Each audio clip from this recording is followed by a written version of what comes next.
The game I'm going to be focusing on is Skyrim, but a lot of this knowledge applies to other games. It just may be a little harder because you might not have access to the same tools that I do. But with that being said, this will be going over knowledge that you can actually use to make your screenshots look better. The thing about screenshots in games and screen archery is it's its own form of photography.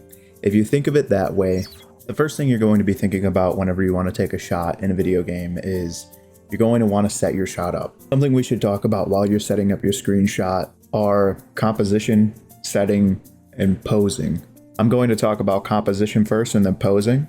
So whenever you're thinking composition, that's kind of like the framing. It's where you're placing your camera and where you're placing your character. Something we can do is set up a grid. The composition that I'll be using is the rule of thirds. There are many different compositions that you can look into, and I can also post a couple of examples on the screen right now. A lot that you'll hear about are golden section, golden triangles, golden spiral, spiral section. There's all sorts of compositions you can look into. And the reason we're looking into compositions is we're trying to lead the viewer's eye. People have already gone through the painstaking steps of figuring out what looks good and what doesn't look good. So it's a little cheat code you can use. You don't have to use composition. You can just take a shot on the fly. But to make your life easier, you can look into these compositions and how to use them to lead the viewer's eye or to make your screenshot look more pleasing. The next thing we're going to be talking about is positioning. Whatever game you're using, if you have the access to position your character differently, right now I'm in Skyrim and I'll be using the screen archery menu, you're going to want to do that. As you can see in the video, I will be using a reference photo, kind of like whenever you're drawing, you'll use a reference photo to draw poses. I'll be using this reference photo to position my character in a way where I can take a screenshot that looks a bit more lively. Another thing you can do, changing the expression on your character's face. Instead of your character just having deadpan, wide open eyes and a straight face at all times, you can change the expression.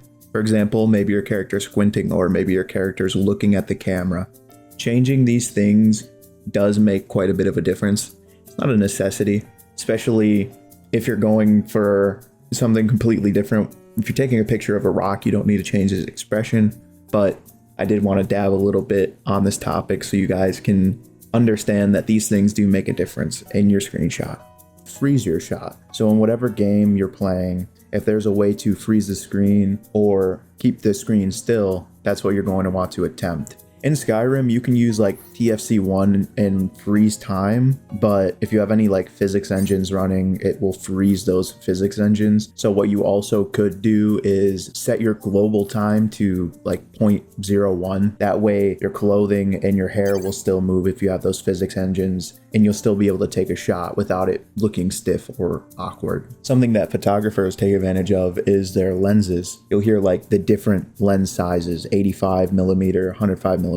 For us to replicate that, we use FOV in game. For example, if you're taking a shot of a character and you want to get the character's face, as you get closer to your character with the default FOV, you'll notice that the background blends in a little bit. Maybe the character's facial features are a little off. Just things don't seem the way they're supposed to. So changing your FOV to like 20 or 30 is kind of the sweet spot. Even 40 is okay. And the tool that I'm using to get all of this done is Screen Archery menu. I'll leave that mod in the description so you guys can get it. It's in a Discord community, so you'll have to join their Discord and download it from there. The reason we're changing the FOV is we're trying to focus in on the character without getting close to the character, and what it does is it flattens the background for us and it just makes the screenshot or photo look more natural. This can also be utilized for full body portraits or whatever you're going for. With landscape, you can mess with the FOV a bit more, but if you have a subject and you want to focus on the subject, you're going to want to utilize that FOV and kind of flatten the background and make sure that your subject is the thing that is in focus. The next thing we're going to be looking into is the lighting setup. Lighting is one of the core aspects of a good photo or a good screenshot.